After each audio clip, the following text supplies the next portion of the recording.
Boys, we got a Roxy episode. We haven't seen Roxy in quite a bit, and I was so excited to see her again, to see what she's up to and see what she's doing. But as well, we got some really interesting stuff about this episode, especially about BoJack Horseman, or as he's actually called in the show, Nokopara, and even a tragic fate that left Blaze without any Blaze.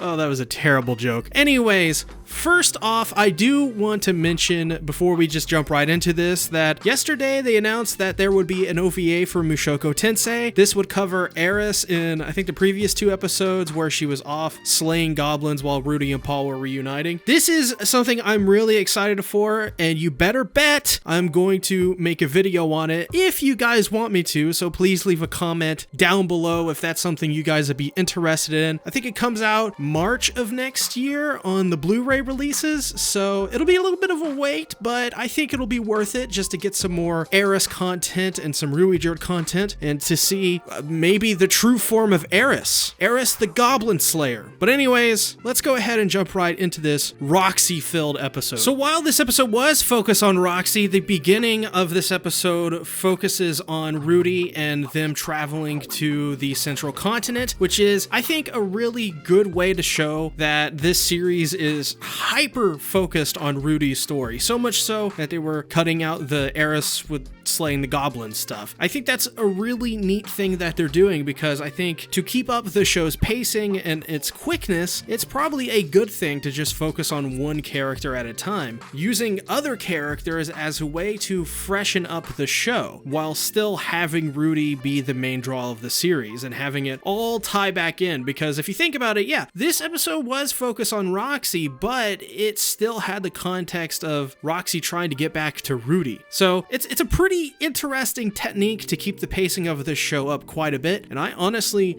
really enjoyed this opening scene because we see Eris Eris sees an animal scurry across and she immediately goes, "I'm hungry." She sees a living creature and she's like, "Oh yeah, let me eat that." Oh, Eris is just the best. She's honestly one of my favorite characters of the series, if not my favorite. I mean, Rudy is for sure growing on me as well. Roxy, of course, is top tier. All the female characters in this series are, well, most of them I shall say, are actually really good, which is, I'm not gonna say like unheard of, but anyways, I love that Rudy gets challenged by a bunch of these random people from out of nowhere, and Rudy beats them up, and for their troubles they get an anime figure and they're happy, and they leave like this is one of the greatest things that has happened to them ever in their lives. I mean, that's just hilarious. That's legitimately hilarious. I love it. The next scene, however, revisits one of the classic jokes of this show so far, which is Eris getting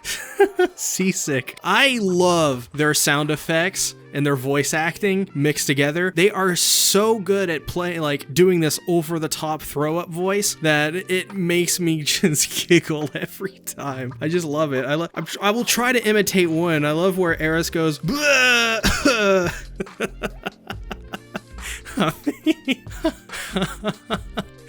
All right, SeaTactics, back to the video, buddy. I love this scene just for them throwing up. Also, you know, I do kind of feel bad for Eris in a sense, because Eris is over there just like, "Cast healing, please." And Rudy just doesn't. He's in his own world. He's talking to Rudy about his father and their like dynamic, and how Rudy is obviously a little worried. And Eris is just like, "I'm dying over here.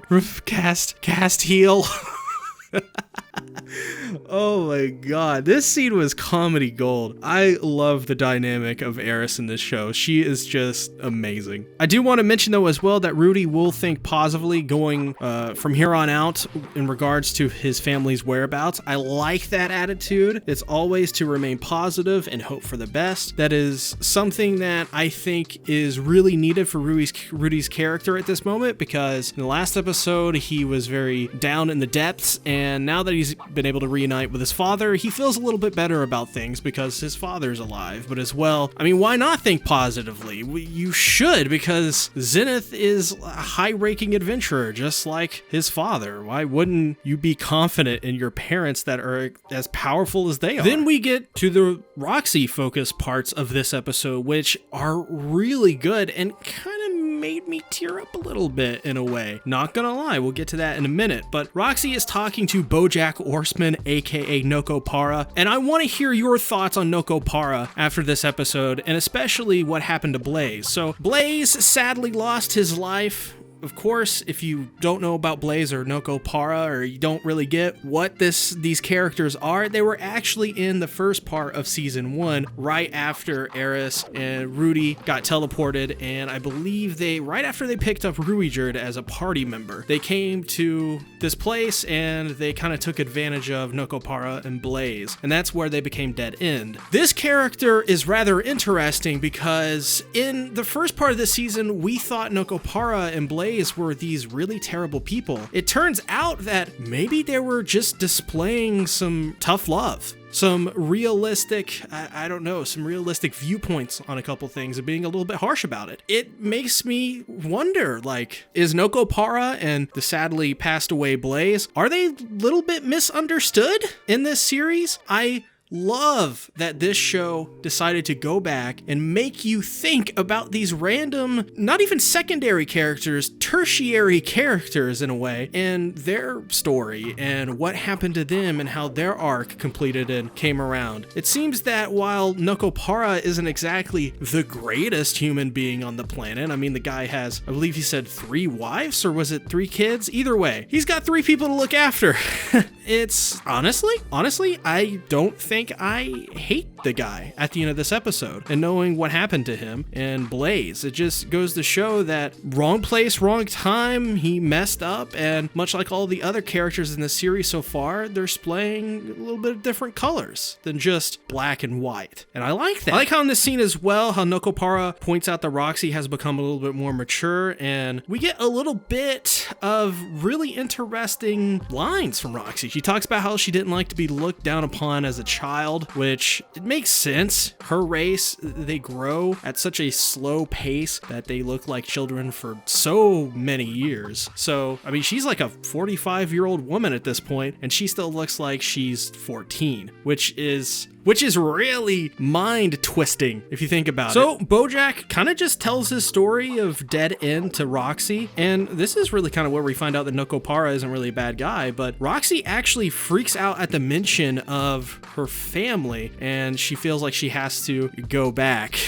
So it really goes to show that Roxy and Rudy sort of mirror each other at this stage in their character arcs. Rudy made up with his family. Now Roxy has to go back and do the same. Now, will it be all roses? It isn't. But at the same time, Roxy tried her best, same as Rudy, and that's what I think makes these two characters so interesting in Mushoku Tensei. They both mirror each other on so many different ways, but at the same time are so different in terms of their adventuring and the outcomes they turn out. I mean, we could literally do like a list of similarities between Roxy and Rudy, and they would, like a lot of them would just be matching up, and on paper you look at that and go, well, these two characters are the same character, but they're really not. They're very different. It's just they have these key similarities that make them seem so similar, but when you watch the show, they're so distinct, and that's just really cool writing in my opinion. We also learn about how Roxy was isolated in her life as a child because she didn't really speak telepathically, and that's also another callback from the first part of season 1 where Roxy is kind of confused why she's speaking like actual English, or well, not English, their actual language to one another, and she's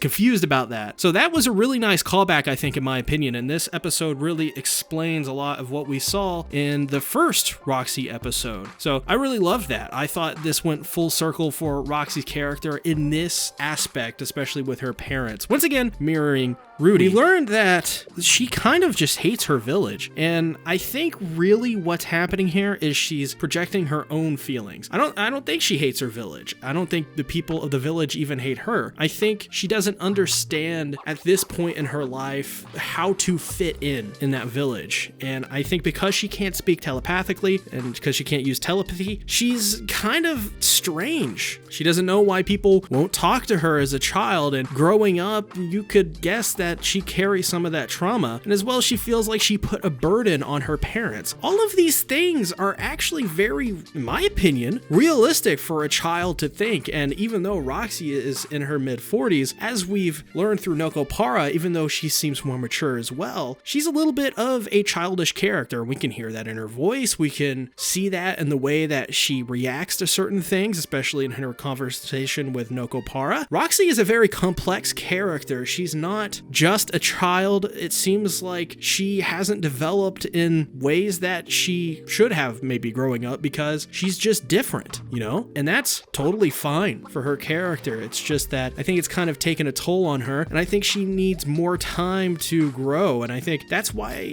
this adventuring will help her out quite a bit to experience different things that she wasn't getting in that village. I mean, when she first goes to that village, she talks about how quiet everything is and how she hates that quietness. That just says it all right there. It's not just the literal meaning of what she's talking about. She's talking about it as well, what it means to her mentally, and how much bad trauma that brings back to her, even though one of the things she immediately does is go to her old stomping grounds and help a kid out and cast healing to heal up a kid's knee. To me, that goes to show that she doesn't hate the place. To me, it goes to show that she doesn't feel quite comfortable there yet. And that's sad, but at the same time, it's not unexpected of her character, at least in mine. Another note is that the Prego chick from episode 9, we see that she actually has finally given birth. I don't know if you guys caught this, but if you go back and watch episode 9, the last episode in Roxy's village, you will see a pregnant girl. This episode, you see the very same pregnant girl. It's like literally the exact same shot composition and all, except now she's given birth to that child. She's not pregnant anymore. That is such a really neat touch. There's tons of stuff like that throughout Mushoku Tensei that you don't even notice until you notice and you're like, oh, that's like, whoa, that's like really cool. I mean, there's just so much stuff. I mean, I could name so many things. I really could. I could do a whole video about it. Put down in the comments below and give this video a like if you want to see a video like that in the future. I also like the subtle comedy of this episode. I like how Roxy it's sad. It's actually a really sad scene, but it has some subtle comedy to it where Roxy comes home and she's like, I'm home. And everybody's like, Roxy. And they're all really happy. Her mother and father, who look like 19, are just all over. They're excited to see her back. And she sees that they're speaking telepathically and she gets trauma from that and she can't handle it. So she goes, I think I'm gonna leave. And then her mom's like, at least come back in 20 years. And Roxy goes, I'll come back in 50 years.